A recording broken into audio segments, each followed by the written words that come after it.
Une milliardaire vole l'enfant d'une femme folle. Voici ce qui s'est passé ensuite. Rendez-moi mon bébé. Elle m'a volé mon bébé. Ces cris firent trembler toute la rue. Les voisins se rassemblèrent, certains riaient, d'autres chuchotaient. Elle est folle. Mais et si la vérité se cachait dans sa folie? Et si la riche baronne, respectée de tous, n'était pas aussi innocente qu'elle en avait l'air? Vous ne croirez pas comment cette histoire se termine.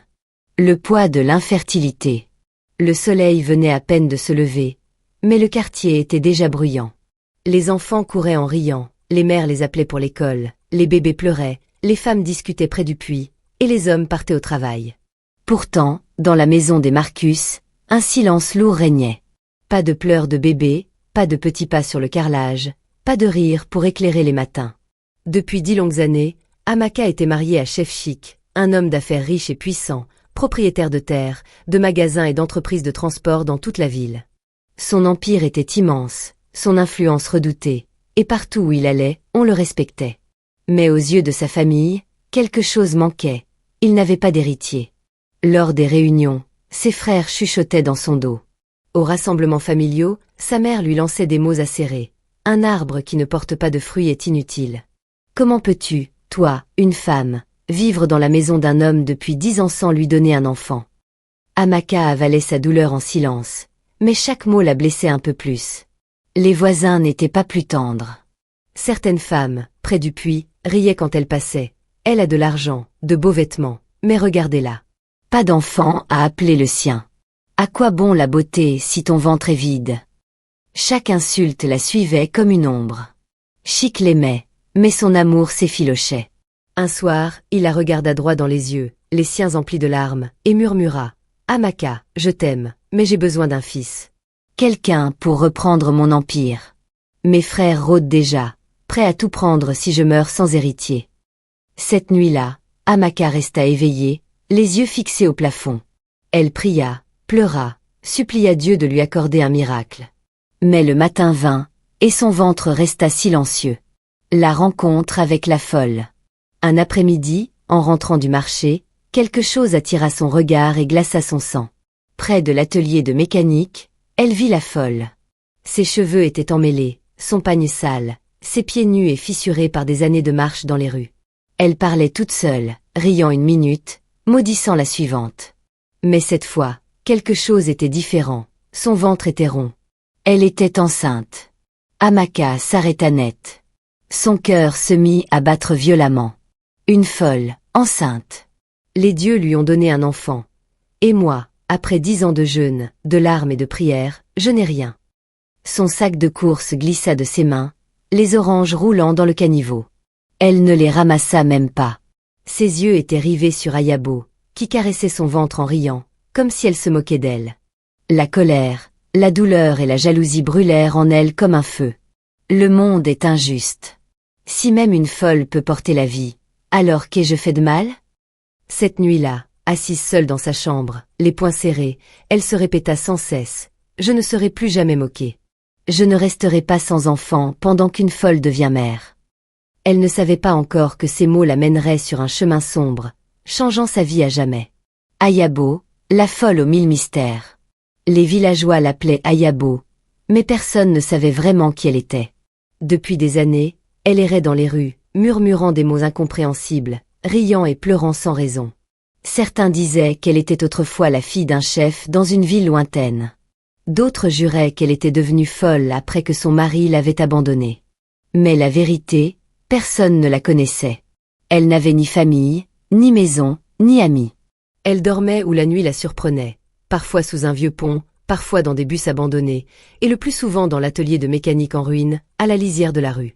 Ses cheveux étaient en désordre, son pagne déchiré, son corps couvert de poussière. Les enfants se moquaient d'elle, lui lançant des pierres en criant « Ayabo la folle !»« Ayabo la sorcière !» Mais elle ne se défendait jamais. Elle souriait simplement d'un air étrange et continuait son chemin. Puis un jour, les gens remarquèrent quelque chose d'étrange. Son ventre grossissait. Au début, les femmes du marché rirent. Qui est le père? Quel homme a bien pu la toucher? Personne ne savait. Certains disaient que c'était un mécanicien. D'autres affirmaient qu'un ivrogne l'avait forcée. Mais en réalité, personne ne pouvait le dire. Tout ce qu'ils savaient, c'était qu'une folle portait un enfant. À mesure que son ventre grossissait, les ragots aussi. Tout le quartier l'observait avec curiosité. Les hommes secouaient la tête. Les femmes chuchotaient derrière leurs mains. Et Amaka, chaque fois qu'elle la voyait passer, sa poitrine se serrait de rage. La nuit du vol. Une nuit de pluie, le moment arriva enfin. Le tonnerre gronda dans le ciel tandis qu'Ayabo, tremblante, se réfugia dans l'atelier de mécanique en ruine. Elle était seule, hurlant de douleur. Personne pour l'aider, pas de sage-femme, pas de main pour la tenir. Juste un toit qui fuyait, l'odeur de l'huile de moteur et le bruit de la pluie battante. Des heures plus tard, ses cris s'apaisèrent. Puis un nouveau cri perça la nuit, celui d'un nouveau-né. Ayabo avait donné naissance à un petit garçon, là, sur le sol de ciment froid. Les voisins sortirent de leur maison en courant pour voir de leurs propres yeux. Et là, elle était, faible mais souriante, berçant son nouveau-né. Les gens furent stupéfaits, les enfants écarquillèrent les yeux. Certains se moquèrent, d'autres pleurèrent, mais personne ne pouvait le nier, une folle avait donné la vie. Amaka se tenait parmi la foule, son corps tremblant, ses oreilles bourdonnant des chuchotements des femmes. Regardez, même Ayabo a un bébé maintenant. Dieu agit vraiment de manière mystérieuse. Amaka serra les poings jusqu'à ce que ses ongles s'enfoncent dans ses paumes. Comment est-ce possible? Moi qui ai prié jour et nuit, moi qui ai épousé un homme riche, moi qui ai supplié le ciel en vain. Et cette femme, qui ne connaît même pas son propre nom, berce un petit garçon. Cette nuit-là, alors qu'elle était allongée dans le noir, des pensées dangereuses commencèrent à germer dans son esprit. Peut-être que cet enfant est fait pour moi. Peut-être que les dieux l'ont placé là pour que je le prenne. Pourquoi une folle devrait-elle être bénie alors que je souffre? À partir de ce moment, la graine du mal fut plantée. Le piège. Le soleil venait à peine de se coucher quand Amaka frappa doucement à la porte de l'atelier de mécanique abandonné. À l'intérieur, la folle berçait son bébé, murmurant une mélodie brisée, ses yeux brillant d'une douceur rare que seul l'amour d'une mère peut apporter. « Bonsoir », dit Amaka avec un sourire, portant un plateau de nourriture fumante. « J'ai pensé que tu avais peut-être faim. Tu as traversé beaucoup d'épreuves. Tiens, mange quelque chose de bon ce soir. » La folle, fatiguée et seule, la regarda d'abord avec méfiance, puis sourit lentement. Personne ne lui avait jamais apporté à manger, seulement des pierres, des malédictions et des rires. Elle prit l'assiette avec des mains tremblantes, ses lèvres chuchotant. « Merci. Merci. » Amaka observa attentivement tandis qu'elle dévorait le repas. Elle savait ce qu'elle avait fait. Dans cette soupe délicieuse se cachaient des somnifères écrasés, assez puissants pour plonger même le cœur le plus robuste dans un sommeil profond. Quelques instants plus tard, les paupières de la folle devinrent lourdes. Elle essaya de résister, murmurant et serrant son bébé plus fort, mais son corps la trahit. Ses bras se relâchèrent, sa tête tomba. Le bébé glissa dans un sommeil paisible à côté d'elle. Le cœur d'Amaka battait comme un tambour dans sa poitrine. Elle se pencha, les mains tremblantes, non pas de pitié, mais de cupidité. Lentement, avec précaution, elle souleva le bébé du sol, le serrant contre sa poitrine. La douceur chaude du nourrisson la remplit d'une étrange puissance, d'une joie maléfique. « Cet enfant est à moi maintenant », murmura-t-elle entre ses dents. Ses yeux brillaient de triomphe maléfique. Personne ne le saura jamais. Avec le bébé caché sous son châle, elle se faufila hors de l'atelier, ses pas légers, son cœur lourd de tromperie. La rue était silencieuse, et le ciel nocturne couvrait ses mensonges comme un rideau sombre. Le réveil de la folle. À minuit, la folle se réveilla. Sa tête lui faisait mal, sa bouche avait un goût amer. Mais ses bras étaient vides. Ses yeux s'agrandirent. Son souffle se bloqua. Son âme se brisa. « Mon enfant » hurla-t-elle, sa voix déchirant le silence de la nuit. « Mon bébé, où est mon bébé ?» Elle s'arracha les cheveux. Elle se frappa la poitrine. Elle roula par terre dans l'atelier poussiéreux, hurlant comme un animal blessé. Ses cris perçaient le quartier endormi, attirant des visages curieux aux fenêtres brisées de l'atelier abandonné. Mais personne ne l'aida. Il chuchotait seulement. Elle est folle. Peut-être qu'elle a tué son propre bébé. Qui sait ce que font ces femmes folles? Ses larmes tombaient comme la pluie, mais sa voix se noyait dans les moqueries. Pendant ce temps, Amaka rentra chez elle avec le bébé. Elle fit semblant d'être en douleur, se tenant le ventre, hurlant comme si elle venait d'accoucher. Son mari, qui rêvait d'un enfant depuis si longtemps, accourut, choqué. « Qu'est-ce que c'est » s'exclama-t-il. « Amaka » murmura-t-elle avec un faible sourire de victoire. « Notre enfant.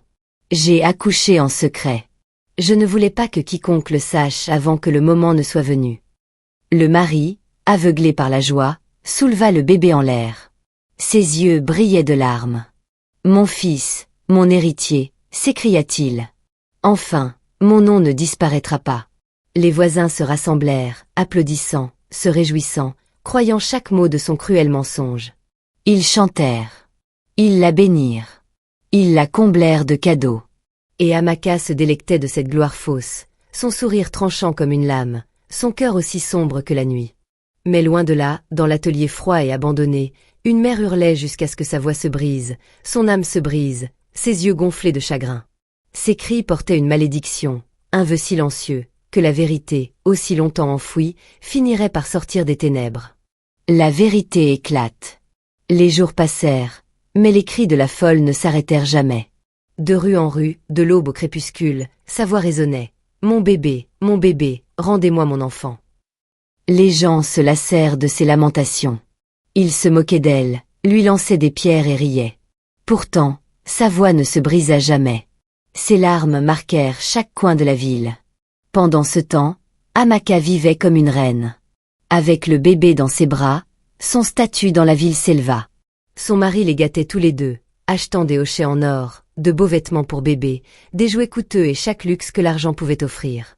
La maison était remplie de rires, les visiteurs affluaient pour la féliciter. « Cette femme est bénie », disait-il. « Cet enfant grandira pour devenir grand », ajoutaient d'autres. Amaka souriait doucement, mais au fond de son cœur, les cris de la folle la hantaient chaque nuit. Puis, un après-midi, le destin joua son drame cruel. Amaka, vêtue d'une robe fluide, portait le bébé alors qu'elle marchait vers une boutique au bord de la route. Elle se pencha pour vérifier des articles, son châle glissant légèrement, exposant le visage du bébé au soleil. C'est alors que cela arriva. La folle apparut, ses cheveux en désordre, ses vêtements déchirés, ses yeux flamboyants de feu. Elle s'arrêta un instant, le souffle lourd. Puis son regard tomba sur l'enfant. Son enfant. Comme un éclair, la reconnaissance frappa son cœur. Ses yeux s'agrandirent. Ses lèvres tremblèrent. « C'est lui », murmura-t-elle. Puis sa voix se brisa en un cri qui fit trembler toute la rue. « Voleuse! Voleuse! Rendez-moi mon bébé! Mon enfant! Cette femme m'a volé mon bébé! » Sa voix montait de plus en plus, résonnant comme le tonnerre. Elle pointa Amaka du doigt, les larmes coulant sur son visage ridé. « C'est elle. Elle m'a donné à manger. Elle m'a endormi. Elle a pris mon enfant. Voleuse de bébé. » Le marché se figea. Les commerçants lâchèrent leurs marchandises. Les acheteurs arrêtèrent de marchander. Tous les regards se tournèrent vers Amaka, qui resta clouée sur place, son cœur battant comme un tambour. Le bébé dans ses bras commença à pleurer, un cri perçant qui traversa la foule. C'était comme s'il reconnaissait le son de la voix de sa vraie mère. Ses pleurs se mêlèrent aux cris de la folle, remplissant l'air d'une tension insupportable. Les gens se précipitèrent. Certains essayèrent de retenir la folle. D'autres secouèrent la tête. « Elle est folle », chuchotait-il. « Elle ne sait pas ce qu'elle dit. Elle doit imaginer des choses. » Mais elle se débattit, sa voix déchirant leur incrédulité. « Rendez-moi mon bébé », pleura-t-elle, griffant l'air, ses genoux frappant le sol. « S'il vous plaît, c'est mon sang. C'est mon enfant. » La foule devint agitée. Les murmures se répandirent comme une traînée de poudre. Certains jetèrent un regard suspicieux à Amaka. D'autres balayèrent cela d'un geste, disant « Ignorez-la. Ce n'est qu'une folle. » Mais Amaka pouvait le sentir, les yeux sur elle, les chuchotements montant, le doute se formant comme de la fumée. Les mains tremblantes, elle serra le bébé plus fort et se fraya un chemin à travers la foule. Son visage brûlait de peur et de honte. Elle ne pouvait pas rester là une seconde de plus. Alors que la folle rampait sur le sol, tendant les mains, Amaka se mit à courir. Elle se précipita vers sa voiture, le cœur dans la gorge. Elle bricola avec les clés, ses mains glissantes de sueur. Le bébé hurla plus fort, comme s'il résistait. Finalement, elle le poussa sur le siège, sauta à l'intérieur et partit en trombe, laissant derrière elle un nuage de poussière et des questions sans réponse. Le marché resta en ébullition. Certains en rirent, d'autres secouèrent la tête, mais au fond d'eux, une graine de doute avait été plantée. Et tandis que la folle gisait par terre, agrippant la terre, ses cris devinrent plus doux, mais ses mots s'enfoncèrent profondément dans l'air comme une malédiction. La vérité éclatera. La vérité parlera un jour. La chute d'Amaka. Amaka rentra chez elle en voiture, les jointures blanches sur le volant, le cœur rempli de terreur. Elle avait échappé à la foule, mais pour combien de temps? La nuit tomba sur la ville, mais la paix refusait de s'installer dans le cœur d'Amaka. Elle était assise dans le salon, berçant doucement le bébé, mais ses oreilles bourdonnaient encore du souvenir des cris de la folle. Voleuse! Rends-moi mon bébé! Même dans son sommeil, elle entendait cette voix la poursuivre, lui déchirant l'âme comme une lame acérée. Mais le cauchemar ne s'arrêta pas là. Le lendemain soir, un bruit violent ébranla sa maison. Derrière la haute grille en fer, des pierres frappaient les murs. La folle était de retour. Sa voix était rauque, sa gorge enrouée, mais ses mots étaient toujours aussi tranchants. « Rends-moi mon bébé. Sors mon fils !» hurla-t-elle jusqu'à ce que sa voix devienne rauque. Elle se lamentait, se frappant la poitrine, se jetant de la poussière sur la tête. Les voisins se rassemblèrent, chuchotant, certains secouant la tête. Les jambes d'Amaka tremblèrent alors qu'elle observait depuis la fenêtre de l'étage. Elle ne pouvait plus le supporter. Elle appela des jeunes du quartier et leur glissa de l'argent dans les mains. « S'il vous plaît, supplia-t-elle, la voix tremblante. Éloignez-la. Ne la laissez plus approcher de cette maison. » Les jeunes ne perdirent pas de temps. Ils poursuivirent la folle dans la rue avec des bâtons, lui lançant des pierres. Elle trébucha, saignant, mais continuait de crier « Mon bébé, jusqu'à ce que sa voix s'éteigne dans la nuit. Amaka ferma sa fenêtre avec force, mais son cœur savait la vérité. Aucune grille, aucun argent, aucun mensonge ne pourrait faire taire cette voix pour toujours. Quelques jours plus tard, le pire arriva. Le bébé, autrefois joyeux, tomba malade. Il refusait la nourriture, pleurait sans cesse, son corps brûlant de fièvre. La peur étreignit Amaka. Elle le conduisit à l'hôpital en urgence. Les médecins l'examinèrent, l'assurant qu'il irait bien. Mais alors vint l'erreur. Amaka se souvint qu'elle n'avait pas d'argent liquide sur elle. Elle posa délicatement le bébé sur le lit de l'hôpital et lui murmura « Maman revient bientôt ». Puis elle se précipita dehors, courant chez elle pour chercher de l'argent. Quand elle revint quelques minutes plus tard, son monde s'effondra. Le bébé avait disparu. La panique s'empara de l'hôpital. Les infirmières hurlèrent. Les gardes de sécurité coururent dans tous les sens. Les patients regardaient autour d'eux, confus. Personne n'avait rien vu. Personne ne savait quand ni comment. Puis un chuchotement se répandit. Quelqu'un avait vu une femme en haillons sortir de la salle. La folle. La poitrine d'Amaka se serra. La peur, l'effroi et la culpabilité la frappèrent en même temps. Elle n'avait pas besoin que quiconque lui dise qui c'était. Elle le savait déjà. Sans perdre de temps, elle conduisit directement vers l'ancien atelier de mécanique, le même endroit où elle avait volé le bébé. Son cœur sombra dès qu'elle arriva. Là, assise sur un tas de ferrailles rouillées, berçant doucement, se trouvait la folle. Dans ses bras, le bébé souriait paisiblement, comme s'il n'avait jamais appartenu à un autre endroit. Les larmes coulaient sur le visage de la folle alors qu'elle serrait l'enfant contre sa poitrine. Elle murmura des berceuses, sa voix brisée tremblant de joie. Les jambes d'Amaka devinrent faibles, mais elle se força à avancer. « Rends-moi le bébé, dit-elle, la voix tremblante. Il est à moi. » Les yeux de la folle devinrent sauvages.